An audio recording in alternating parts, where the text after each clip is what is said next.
to these therapies for patients. Senator Shaheen has been a champion for providers and patients throughout the COVID-19 pandemic, and Dartmouth Health is very appreciative of the support for the Provider Relief Fund and the recognition of the importance that rural providers play. Thank you, Senator Shaheen, for all of your support. The Senator has also worked tirelessly to ensure that our patients have access to affordable insurance options, which is incredibly important to the patients that we serve. Finally, on behalf of Dartmouth Health Children's, I want to thank Senator Shaheen for her support of congressionally directed funds to help us grow our pediatric services here in Manchester. This federal funding will allow our medically complex pediatric patients to receive the care that they need in their communities close to home. Senator Shaheen, thank you for being such an advocate. Thank you for all you do for our state and for your support of Dartmouth Health, our patients, our providers, and our communities. And we look forward to this discussion. Well, thank you very much, Dr. Padine, for that really very nice and generous introduction. And thank you all so much for joining us this morning. I'm going to ask, I had a chance to say hello to everybody, but I'm going to ask you all, and I know we're going to hear from almost everybody at the table, but I'm going to ask everyone to just introduce themselves again so that everyone has had a chance to know who you are, including those of you in the audience. So one of my first lessons when I got to Concord way back as a state senator was that I needed to find out who's in the room. Like Hamilton, so always want to know who's in the room. So maybe I could ask you to go first. Sure. Dr. So Friedman. I'm Emily Friedman. I'm a pediatrician that works here at Dartmouth, and I do primary care, and I work in the endocrine division also. Great. Hi, I'm Lori Campbell, and I'm the coordinator of the Pediatric Diabetes Education Programs here at Dartmouth Children's, both in Manchester and Lebanon. Hi, good morning. Amy Brady, advocate and mother caregiver for a type 1 diabetic. Hi, I am Lily Brady, and I am Amy's daughter with type 1, and I'm here to advocate for my diabetes and the need for insulin. Thank you. Hi, I'm Luis Cataldo. I'm Elise Cataldo's father. Elise has type 1 diabetes. By trade, I'm an educator. I'm Luis Cataldo. I'm a type 1 diabetic, and I'm also here to advocate for need for insulin. Great. Thank you. Paula? Yes, Paula Allen. I work in adult endocrinology, so I deal mostly with both type 1 and type 2, mostly with type 2 diabetes patients. Steve Hobby, Vice President of State Government Affairs for the American Diabetes Association. Good morning, I'm John Samo, so I live in Concord, New Hampshire, and I'm the State Director for Protect Our Care. Mm-hmm. Hi, I'm Liz Kennett. I'm a Certified Diabetes Care and Education Specialist. I'm a nurse and a longtime advocate for individuals with diabetes, both through the ADA and ABCES. I'm Mel Henry. I'm a development manager for JDRF Greater New England, and I am actually a New Hampshire resident, so I focus on our northern New England states. Great. Well, we're so glad that both you and Steve could join us this morning. I'm Courtney Tanner, Director of Government Relations for Dartmouth Health. Elizabeth McKenna, I do healthcare policy in New Hampshire for Senator Shaheen. John Jarvis, I'm on Senator Shaheen's staff. I'm the driver for the day. Yes. You make sure I get where I'm supposed to be on time. Andrew Sylvia, Manchester Inkling. Yes. Kyle Levy, Manchester Public Television. Ashley Hardy, registered dietitian and adult general internal medicine here in Manchester for Dartmouth, and I also counsel adult patients in our diabetes education program. Great. Nicole Gruen, Director of Communications for Dartmouth Health. Well, again, thank you all so much for joining this morning for this discussion. It's exciting to see everybody in person, and many of you know that I have a very personal connection to diabetes. My oldest granddaughter has type 1. She was diagnosed right after her 8th birthday. I don't know, Lily and Elise, when you all were diagnosed. I was diagnosed at 5 on February 13th, 2017. Yeah, a day you remember, right? He was diagnosed when I was 18 months old, so I Oh, don't wow. exactly remember the day. Yeah, very young. Well, I have had a chance to see, like all of you have, firsthand what it's like for families who are trying to deal with diabetes. And it's not only a very personal challenge, but it's a huge public policy challenge as we think about diabetes, because we lose about 100,000 people a year to diabetes, and it's the most expensive chronic illness we have. So it's something, as you heard, I've been co-chair with Susan Collins of the Diabetes Caucus since I got to Washington. And we've made some progress over the years, but we're working on some legislation that I think we have a real shot at passing this year that I am very excited about, because it would address the underlying cost of insulin. And as we all know, for those with type 1 and for many with type 2, you can't do without insulin. It's not an option. I always get frustrated when my daughter tells me that the insurance company every year has to qualify Ellie again for type 1. I said, you know, what do they think? She's going to have gotten rid of it in the last year? But one of the real challenges, as you all know, is the cost of insulin. And that cost has skyrocketed, in particular as the result of the rebate system that we have. And it's meant that for many families, they're faced with what to do without in order to address those costs. And also, for some people, they have tried to ration their insulin in ways that have really been debilitating for their health. So we are very excited. Susan Collins and I have been working on legislation that we actually first introduced in 2019, and we've refined it, working with JDRF and ADA to address the underlying costs of insulin, as well as to cap out-of-pocket costs, so no higher than $35, which I think was originally JDRF's proposal. And it would also address some of the other challenges around prior authorization and step therapy requirements in ways that we think would make it much easier for families. So we're very excited, because now we're working on getting the votes that we need in the Senate. Legislation to cap out-of-pocket costs passed in the House earlier this year, but it didn't really address the underlying cost of insulin, and that's what we're trying to do with this legislation. And we plan to introduce it on Monday, and hopefully officially announce it in a press conference on Tuesday, and then we will need everyone's help in persuading our colleagues, particularly those on the other side of the aisle, and that's what Susan Collins has been working hard on, that this is something that is in everybody's interest. And I'm really here to hear from all of you some of the challenges that you're facing, what you see that works, and particularly Lily and Elise, what you see as challenges, and how it would be helpful not to have to worry about how to pay for insulin. And I'm sure that Louis and Amy, you can really speak to that as well. So I'm going to ask you, Dr. Freudman, if you would begin. Sure. So thanks for having me today. I'm really glad to be here and talk about what I am passionate about. I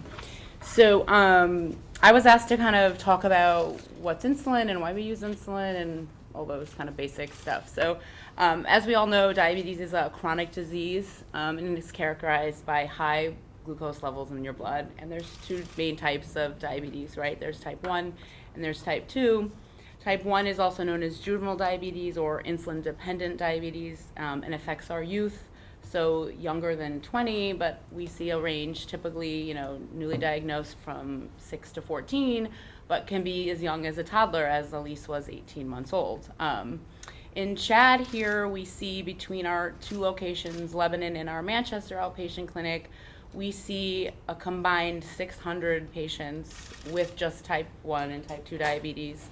And then we also see between these two sites, on average, one newly diagnosed family a week. So an average of maybe 50 to 60 newly diagnoses a year. So seems like a lot, and it's getting more and more. So as we all know, type 1 diabetes is when your pancreas does not produce insulin, and this happens when your immune system, the body system that usually fights, infections, attacks and destroys that insulin producing cells in the pancreas. And insulin is a hormone made by the islet cells of the pancreas, and insulin is important, and it controls the amounts of the sugar in the blood by, to remind myself, even though I talk about this every day, moving into the cell where it can be used for energy. So if you don't make insulin, then your blood sugars continue to rise, and when you eat, they continue to rise and rise and rise, and your body has to make energy some other way, and that's how we get ketones and go into DKA. So, if it goes untreated, people can get very sick and sometimes even die if this goes untreated. So insulin therapy is vital, and we need to replace what our body isn't making. So unfortunately, insulin doesn't come in pill form, right? Because if we took it by pill, it would go into the digestive system and it wouldn't work. It wouldn't go where we needed it to work. So the only way we can give insulin these days is through injection with shots or pens, or with that insulin pump that people have now. We need to give insulin multiple times a day, right? As you guys know, it's given in a way to mimic what our pancreas would be doing. So they give it with food, they give it when they're not eating, it's given multiple times a day.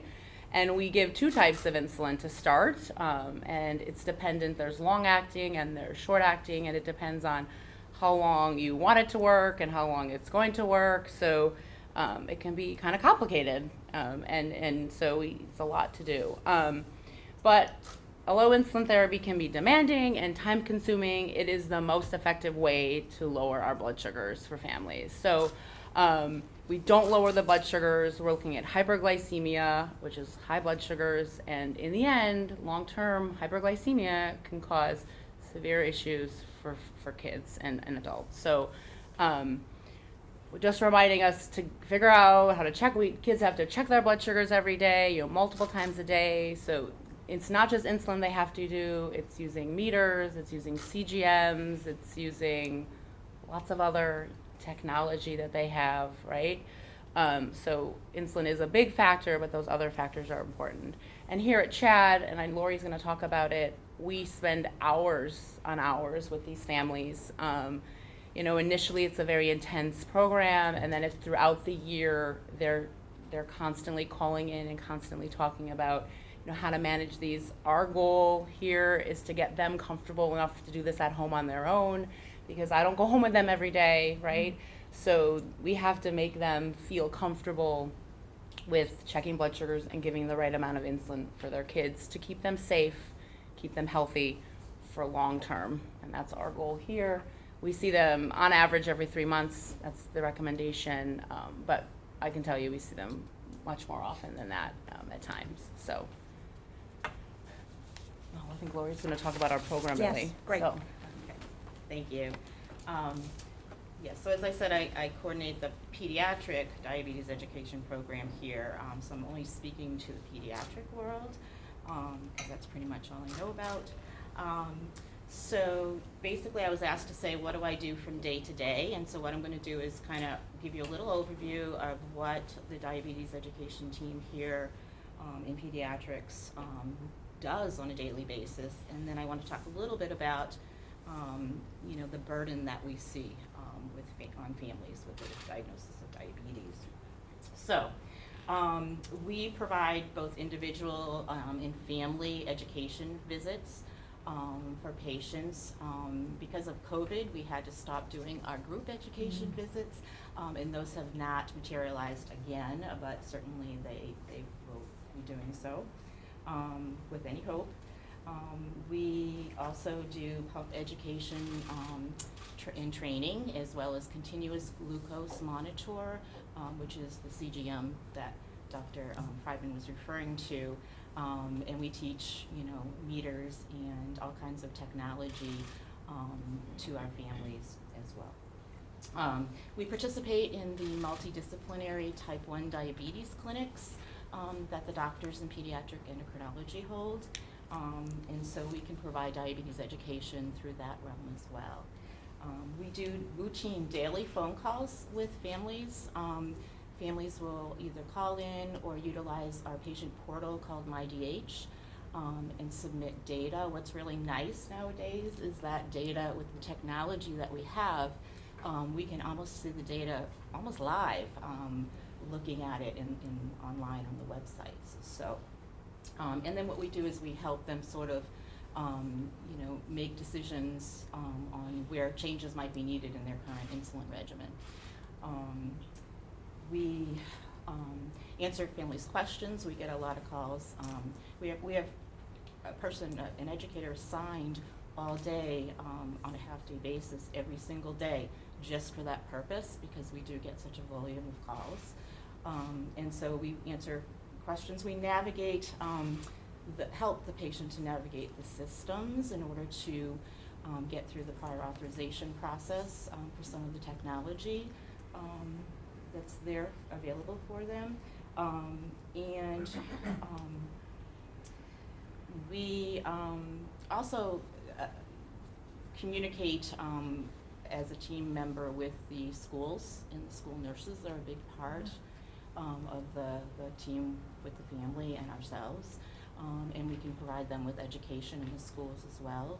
We've done that before. And then connect families with community resources such as JDRF or the American Diabetes Association, or diabetes camps for children is a big part of what we do, helping them navigate, filling out the applications and providing the medical information. So the most critical time that I see as a diabetes care and education specialist, formerly diabetes educator, the term has changed over the past few years, is really the critical time is that initial diagnosis. And that's where Emily was alluding to that we spend a lot of education hours with families. So if you can imagine, family, and I'm sure you'll all speak to this too, but if you can imagine a family, the child is having symptoms, and sometimes families aren't even aware that, the increased thirst and the increased urination and the fatigue are symptoms of diabetes. And so eventually the child can get ill enough that, they call the pediatrician, and then they find out that they have diabetes.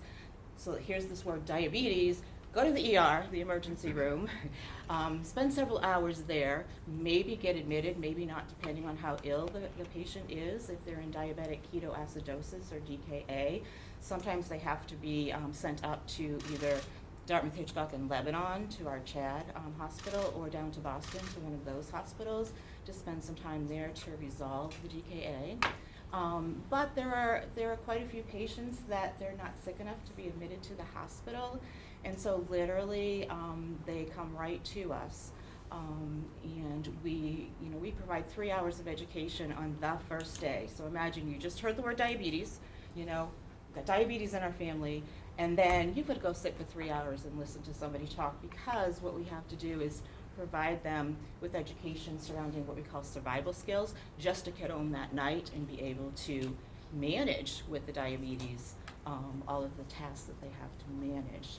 So it's quite a bit to ask of a family, and naturally they're exhausted, especially if they've spent the night in the hospital. Sometimes they're admitted for even less than 24 hours in the hospital, but they're up all night with blood sugar checking, and they're exhausted, and then they have to sit there and listen to one of us for 3 hours, talk about how to check your blood sugar, how to give a shot, how to check for ketones, and various tasks. So they spend in total at diagnosis with diabetes education in our program about 6 hours. So 3 hours the first day, 1 to 2 hours the next visit, and then an hour with a nutritionist for medical nutrition therapy, which is a huge part of diabetes education as well. We also do, past that, we do provide education. A lot of families nowadays right away want to get into continuous glucose sensing, which is a navigation process with insurance companies to try to certainly get those things covered. And then insulin pumps, of course, when the time is right for that for them. So that's what I do. Great, thank you. You're welcome. Amy? It's my turn. Well, ladies and gentlemen, thank you, Senator Shaheen, for your time today. You brought up a lot of things that I was like, wow, I forgot to talk about all that, and I'm supposed to stay on time. But before I forget, you brought up so many things about recertification process and how every year I have to say, yes, she has type 1, and every year I have to say, yes, she's still insulin dependent, which we just went through that, and we're in the process of trying to get a new pump, which our insurance told us we're not eligible until 2025. So trying to battle, especially when you have multiple layers of insurances, trying to get the two to work together, and then trying to get the DME, the Durable Medical Equipment Company, to work with the two insurances. And then finding a durable medical supplier that takes both insurances. So that was totally not on my letter. Can I ask you, they said she's not due to get another insulin pump until 2025. Why? Because I guess you can only get one every 4 or 5 years. Because that's the warranty, length of the warranty on the insulin pump, and so most insurances, I believe, will not cover until it's out of warranty. So, Yes, Lily? I'm just gonna say that if I had to describe the insurance company in one sentence, I'd say we're Karen's work. There are probably a lot of people who would agree with Yeah, that. absolutely. don't quote that one. Okay. But there's a new pump out, so they should still have the opportunity to get that new pump, and insurance shouldn't have to tell you that you can't. There's new technology Yes, out, yes. so we. So we're working through that process, which is a whole thing altogether. But what I came here to say is, first and foremost, I'm a mother. I'm a career employee. I'm a spouse of a combat veteran. Myself and both my children have life-threatening chronic illnesses. Lily, here with me today, is a type 1 diabetic. We use my employer's medical benefits. However, the cost of prescription drugs, particularly insulin, which again is a life-sustaining medication, along with a laundry list of required medical equipment and the prescriptions to keep her alive, many cannot be covered by health insurance, is without a doubt an economic burden for families impacted with type 1. The cost of insulin is only one piece to controlling the overall price of T1D care. Shortly after her diagnosis, we were in the hospital for about 5 days actually, so I think we were fortunate. My husband went to our local pharmacy to pick up prescriptions. Keep in mind, he was also a graduate student. We had school loans. He was a part-time intern, and I was the primary income and insurance holder for our family. The first trip was a $900 bill. And that's also not much compared to what other people pay. I just want to say that. And I was also a partial fill, so we had to go back the next day for another $600. And that's with insurance. Following the diagnosis, I had to take leave without pay, unpaid, let's leave without pay, for the next 5 weeks while we adjusted to new life. I contemplated, how am I going to balance raising children, keeping them safe, keeping her alive, holding the insurance that now we have to really, really, really have, and keeping her going to school. And I really felt that I had no choice, that I was forced to go back to work, even if I didn't feel prepared or didn't feel safe leaving her in school, or she was going to a private school at that point. If you take even a deeper look, a 90-day supply of her, this is not including insulin, which is very important, not including insulin, of her monitors and her pump, I'm going to say this, $8,293.89, not including insulin, 90-day supply. And can you tell us what percentage of that you have to pay out of pocket? So before, I think it was like, it varies because we can't get it through, some pumps you can get through the pharmacy, but your insurance has to be contracted to be able to do that. So our insurance isn't contracted to go through the pharmacy. So we have to get it at a DME supplier, which I think is like 70%. They pay 70%, we have to pay the rest. But that's for people even with insurance and Right. good insurance. Right. Every 90 days. So my point, T1D care is expensive. And absolute minimum, people must have access to affordable insulin. No family should have to choose between prescription drugs and food. No family should have to choose between addressing medical needs and paying for shelter, but this happens all too often. Not just paying for prescription drugs. This impacts, our retirement, access to public assistance, unemployment costs, education, and for caregivers without access to affordable insulin, it continually makes it difficult to make ends meet. There's only one other page. Supposed to stay on time. No, feel free. to Okay. Take the time you need. Mommy feels very strong about this. Something has to be done, and as a person with a disability and a mother and a caregiver, it's a real problem. The driving concept of legislation is to correct failures. Drug costs, as it stands today, is a failure, and dare I say, a disgrace.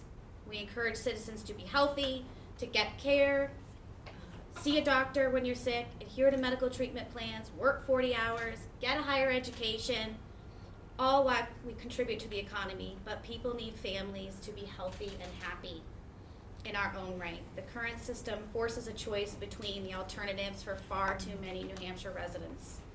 Additionally, this disproportionately impacts women, as we are more often than not the primary caregivers within the family. As a primary caregiver and insurance holder, I do bear that responsibility. Daddy is a good daddy. He's a wonderful daddy. He's a wonderful man. But I do hold all the insurance and the dependent drug costs for our family, adding to the financial burden. It's a vicious cycle, I think, for women and for me, that it's, work hard, advance, get a great salary, take time off, but not too much. Have a family, but not too many children. Be a caregiver, work 40 hours, put your children in daycare, earn sick leave, but don't use it, and pay for your benefits. This is a complex and pervasive issue. We need a better system in place to ensure affordable health care and insurance costs for those particularly impacted with type 1. Thank you. Thank you very much. I appreciate your passion, and thank you for being willing to share your story. Yeah. And there's so much more. Sorry. No. But Please. I was going to ask Lily if she had anything she wanted to add to what your mother said. I was just a tiny speech. Hello, I'm Lillian Page Brady. First of all, I would like to thank Sen Shaheen for inviting me and my mother here to support lowering insulin prices. I was diagnosed with type 1 diabetes at age 5 on February 13th, 2017. I'm very fortunate to be able to have a family who can provide me with the needed amount of insulin. Many people with diabetes don't have that kind of money. My grandmother was one of those diabetics. My grandma would ration her insulin and often would not give herself the proper amount so that way she could save insulin. She passed away from complications with diabetes last October. She was still very young, only 69 years old. Wow, very young. I would have loved to have seen my grandmother this past Christmas, along with ones to come. This is the case for many people. Insulin is a life-saving medicine, yet many can barely afford it. Lowering insulin prices would help prevent more unnecessary deaths. About 1 in 10 people have been diagnosed with diabetes, and actually 1 in 5 don't know they have diabetes. And you know what's really scary is by 2050 it's going to be 1 in 3 if we don't do something. That is a lot of people. I strongly believe that every diabetic deserves to be able to buy insulin at an affordable price for everyone. Thank you. Thank you very much. I can tell you're as passionate as your mother, and that's great. Also, the insurance are kind of dumb. But Yes. We need to educate the insurance people. Write that down. Louis. Well, first of all, thank you very much, Senator Shaheen and Senator Collins, for your bipartisan effort in reducing the cost of insulin, because the truth is, diabetes doesn't pick and choose blue and red families. We all know that. So thank you very much for that. I can give you a little bit of a perspective from a father and then a short one from an educator's point of view. People often ask me, how did we know that Elise was going to be a type 1 diabetic or have type 1 diabetes? She was 18 months old, and I was listening to the stories of other families and how they go through that initial process of diagnosis, and it just brings me right back to an important time in our life where she was kind of just learning to walk, and she was stumbling a little bit, and the thirst was there. Started vomiting a little bit on the way to drop me off at work from time to time. Didn't know if it was motion sickness. Wasn't sure what it was. Brought her to the doctor's office, and they thought it might be croup. At the time, she had that deep breathing going on. They said it's going to get worse before it gets better. So we went home, and it did get worse.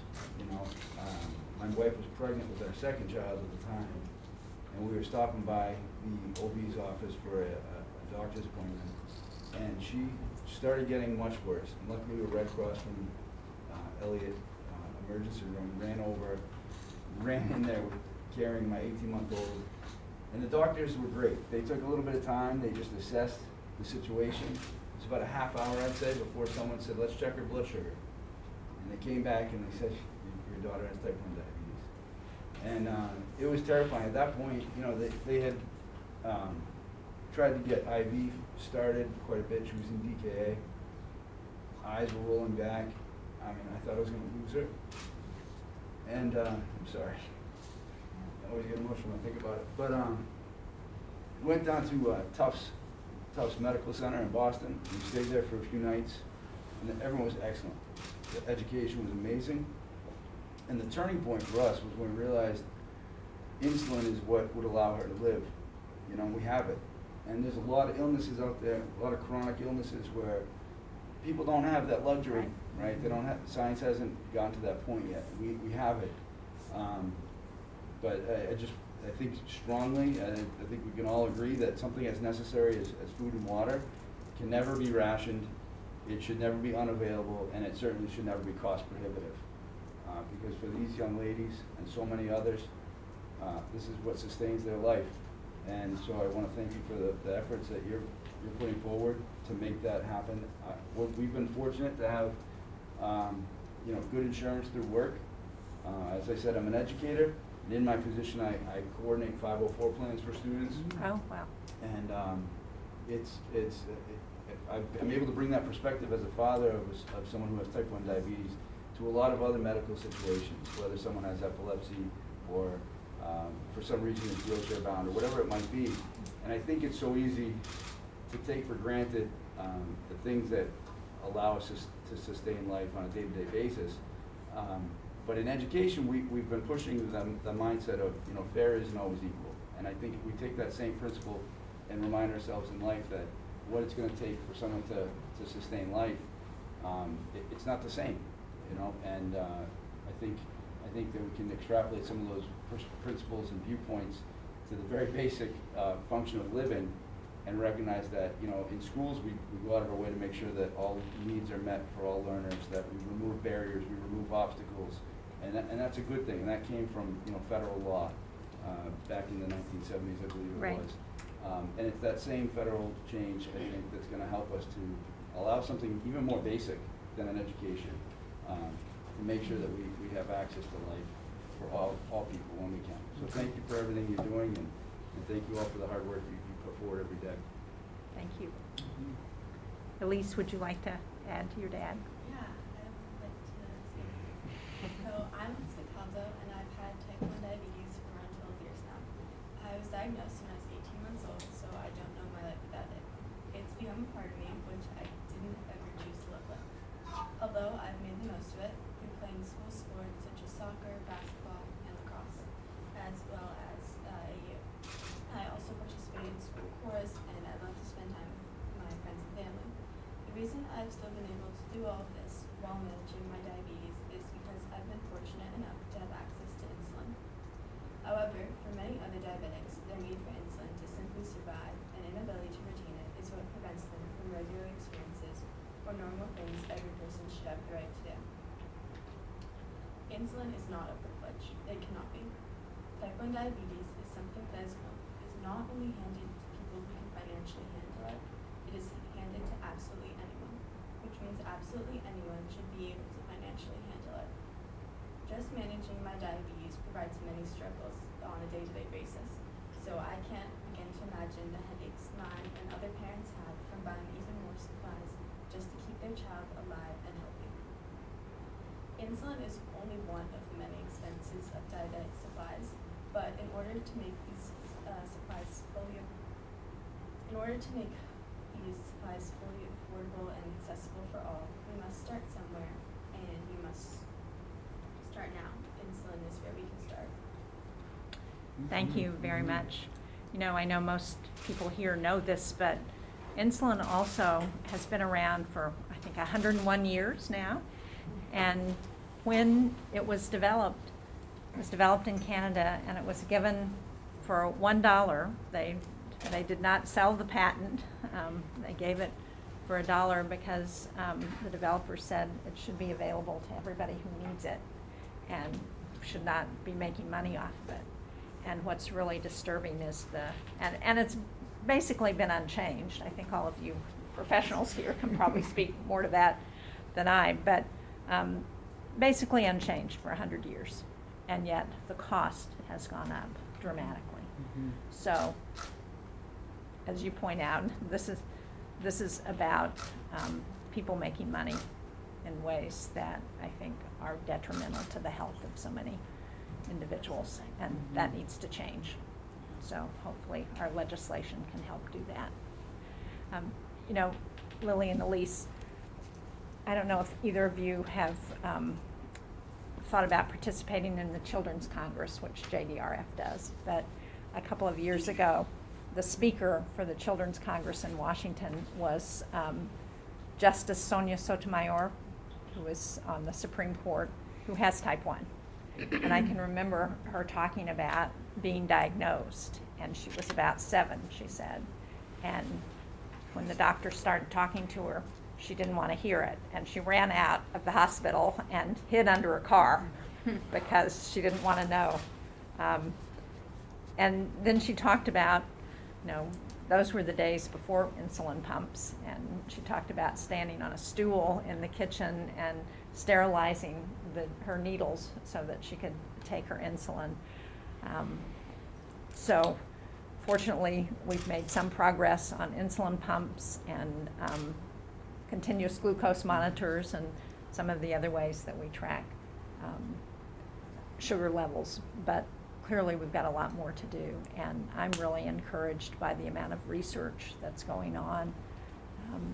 I recently had a chance to meet a man named Doug Melton, who has just left his position to full-time work on one of what he believes will be a potential way to treat diabetes that would be a cure. So you take cells and replace them.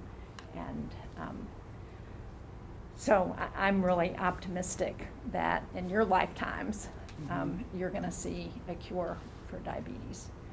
But we've got a lot of work to do, and in the meantime, we got to do something about costs. And so that's what we're focused on. Paula. I'm an RN here at Dartmouth Hitchcock. I've worked in endocrinology for 5 years, but I've been with Dartmouth for a total of 22 years, so it's been a long time. Proud to be here. Thank you for having me. So in my department, we do take care of adult endocrinology patients, both with type 1 and type 2, but I'm going to focus more on type 2. Laurie and Dr. Friedman had done type 1. So type 2 diabetes, just to give you a little bit of a background, our patients diagnosed with type 2 make insulin. Their bodies actually make insulin, but they don't use it properly. So they need to control their diabetes with, a lot of patients can do it with just diet and exercise, but then as we get older, things start to deteriorate. They need insulin and oral medication. Type 2 diabetes, as in type 1, affects many other systems. And as we get older, again, things start to deteriorate. So we're talking about heart problems, kidney problems, blood vessel problems. You know, you hear about neuropathy, things like that. So it gets dangerous. And we're also talking about the elderly population who need insulin, who need oral medications, and cannot afford them. They have to pay rent, they fixed incomes. It's difficult to hear these stories all the time.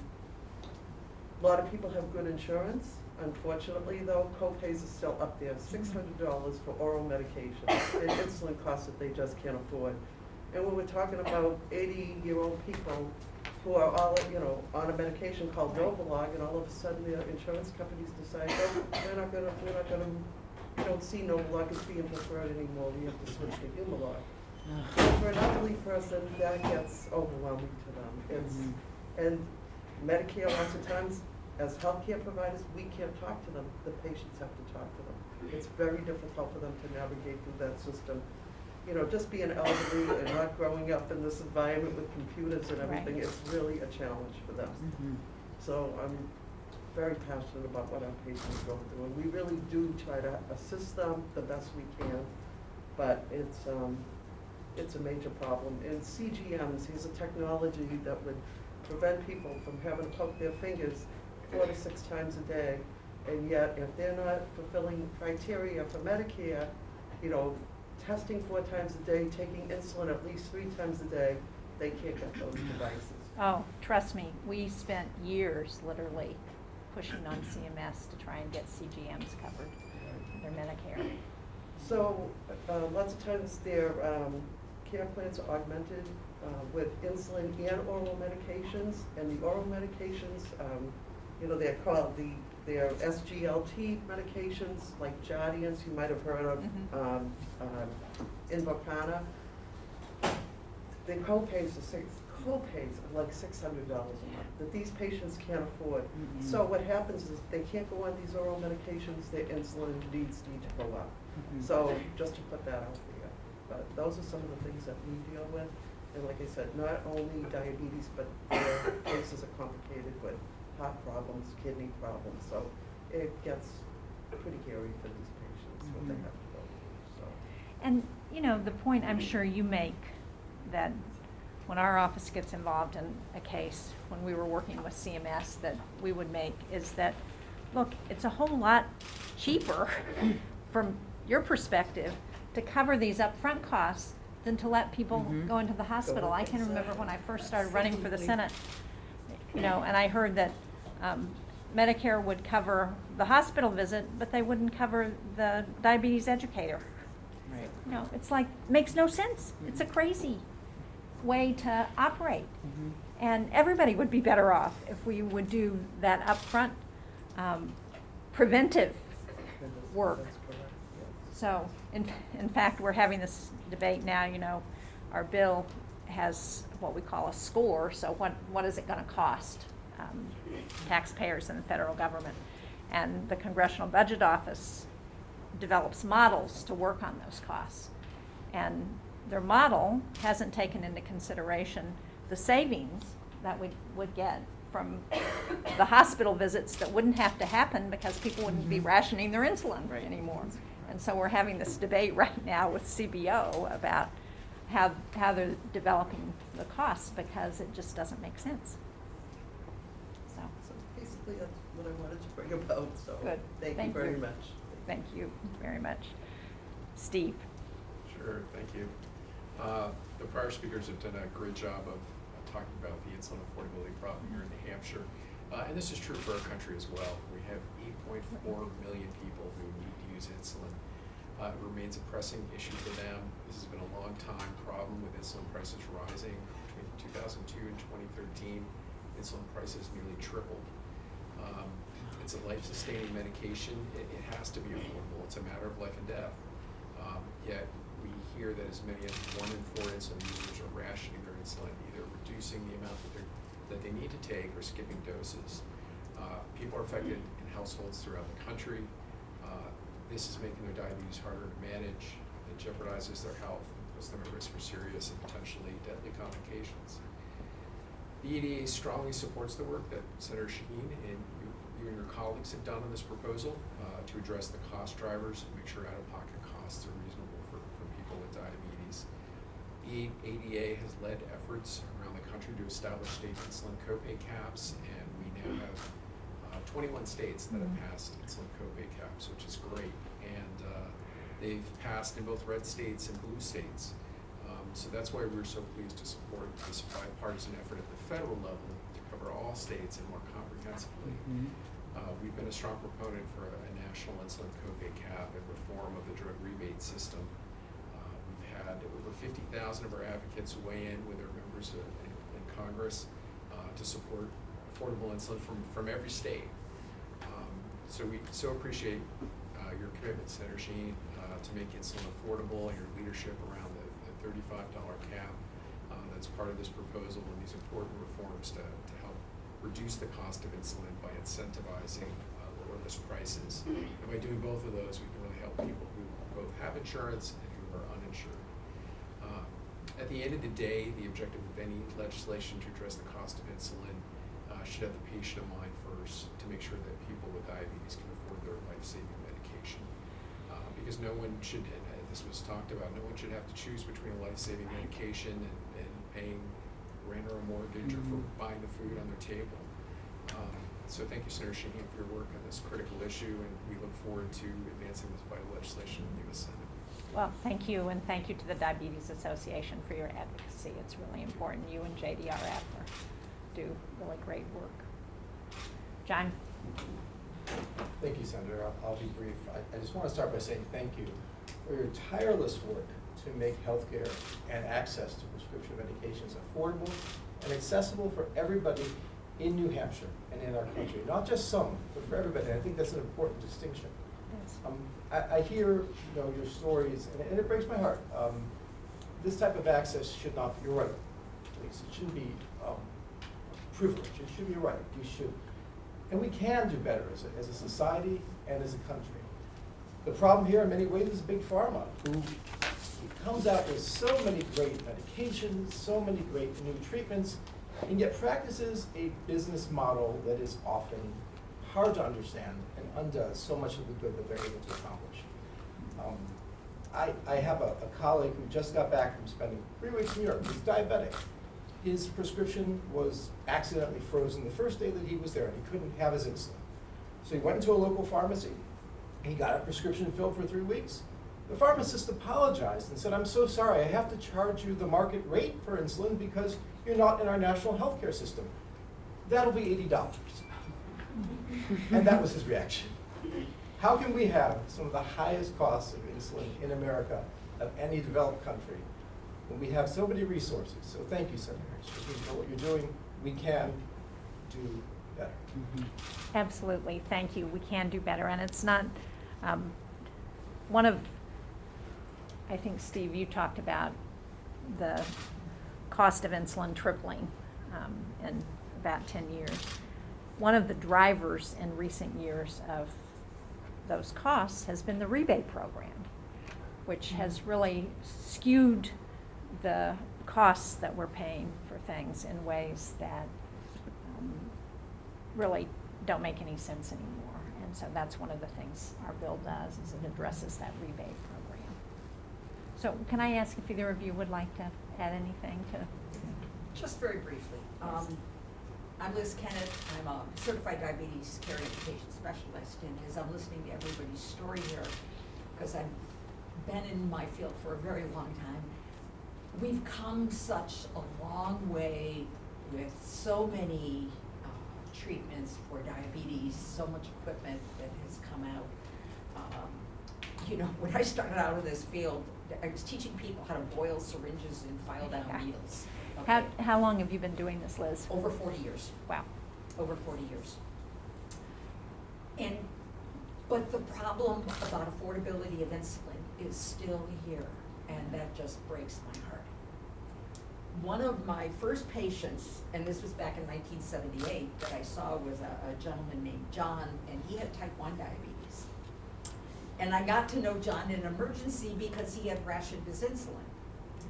And as I was speaking to him, I was trying to find out, why didn't you take your insulin? And he said, my 16-year-old daughter is pregnant and she has type 1 diabetes, and I know the baby needs, I know she needs insulin to keep this baby safe. So what John used to do during this pregnancy is he would give his insulin to his daughter so that her control of her diabetes could be good, but he went without. Okay. Now, as I followed John over the years, John lost both of his legs due to type 1 diabetes. He went into kidney failure and he ultimately passed away. I followed up with his daughter because I've been in the field for a very long time. She had reasonably good control of diabetes, then one of her children developed type 1 diabetes. So it was diabetes that had followed this family for a lifetime. It was kind of like Lily says with her grandma, having had type 1 diabetes.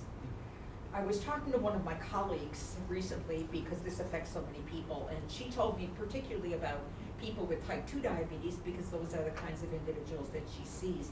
And she says, we've already started to see the donut hole. And patients are rationing their insulin because they can't afford the cost. And it's June and they're seeing the donut hole already. Right. And then we have other situations, and I'll just get slightly off topic here, but providers, because people may not be able to afford to buy insulin pens, are switching them over to vial and syringe, but nobody shows them how to use the vial and syringe, which is not necessarily an easy thing to do, particularly when you're elderly. Years ago, I met someone who had never been shown how to use vial and syringe, and when I spoke to them, I asked them to demonstrate how they fill their syringe, and she filled the syringe just fine, and then she asked me for a tourniquet. And I thought, a tourniquet? So I brought it out, and she starts to apply the tourniquet. She was gonna give her insulin intravenously because she had not been taught how to give insulin properly to herself. And you would think that that would have ended in 2022, but I'm still hearing stories from my colleagues about people that have not received the education that they need to give their insulin properly. They're pushed onto a method of administration of insulin they don't know how to use, and because they're elderly, they're really, really struggling with this. Okay? You know, we've come such a long way. What we need to do is we need to have affordable insulin, but we also need to make sure that people whose regimen is being changed, okay, have access to a certified diabetes education specialist to show them how to administer insulin, how to use their equipment properly. Because unless you use your equipment properly, you can't keep your diabetes under control. So that's pretty much it in a nutshell. Well, it's like what Lewis was saying about our education system and what our goal should be. I mean, it's no different when we're talking about healthcare. We need to have the same ability to show people how to do things properly. Ironically, I was cleaning up some things, as we do, you know, when we're in that retired status, so you go clean through things. And I found a letter that I wrote to John Sununu years and years ago about diabetes self-management training. And I'm thinking, we're still struggling with the same issues. Yeah. Okay, we're still struggling with the same issues. We're struggling, you know, with training, we're struggling with insulin affordability. Well, if we can pass this bill, we'll make a big dent in the insulin affordability piece. So that's what I'm hoping we can do. I would actually just like to, everybody's been so eloquent, I don't feel like I can add much, but on behalf of JDRF, we appreciate so much the support that you are giving to this cause. Your family, your daughter was very active with this as well. Yes. We need this. One of the things that we have come to us a lot are people looking to navigate the insurance system, try to figure out how they can make this available to their child. And so this is critically important for us to continue until the cure is found. Thank you. Yeah, no, thank you. And the whole navigating the insurance and the system, I think about in our family, I feel like we have resources, you know, we have health insurance, and we still have the problems that you all have described. And so there's got to be a better way to do this. And we should not be here 40 years from now having the same discussion. Liz. I know that we promised we would wrap up in an hour, so, and we've got about 5 or 10 minutes left. Is there anything anyone wants to add at this point? Please. Mm-hmm. I just want to say that we have come a long way in diabetes, but it feels like we haven't got anywhere in a long time because people are still rationing insulin. People are still unable to get it. And this was happening, what, 40, like since Yeah, the beginning longer. of time? And we have gone, it feels like we've gone nowhere because people can't afford our new stuff.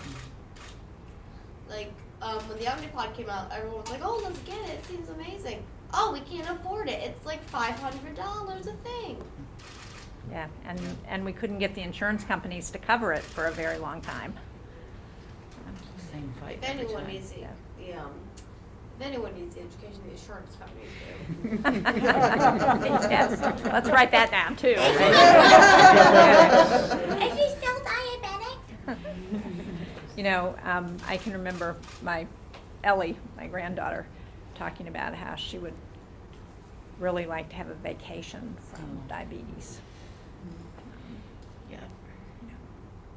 So hopefully we'll be able to do that in your lifetime, but we still have work to do. And any other final thoughts anyone wants to raise? I think just thank you. Thank you Oh, so much thank for you. giving us the Thank you. opportunity. Well, thank you all very much, and thank you for everybody here at Dartmouth Health for what you do on a daily basis to help make a difference for people. And not just in terms of diabetes, but in healthcare in general. And hopefully we can get Congress to act here in a way that will make a real difference for Yeah. people. So, Lily thank you wanted to all. give you something. Ah.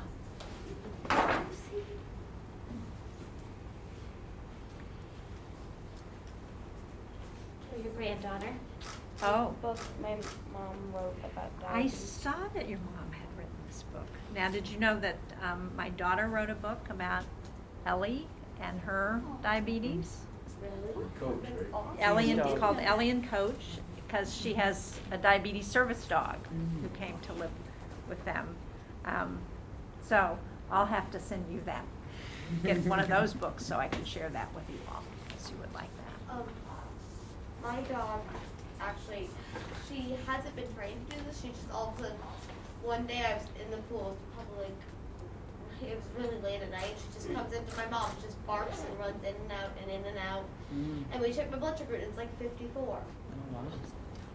My dog, every time my blood sugar is probably below 100, she'll be like, ah! Yeah, well, that's, you know, the diabetes service dogs have been trained to detect below, when your blood sugar drops below 80 and goes above 200. Yeah. So he's really impressive to watch. And I'm sure it's amazing what dogs can do, Yeah. huh? Yes.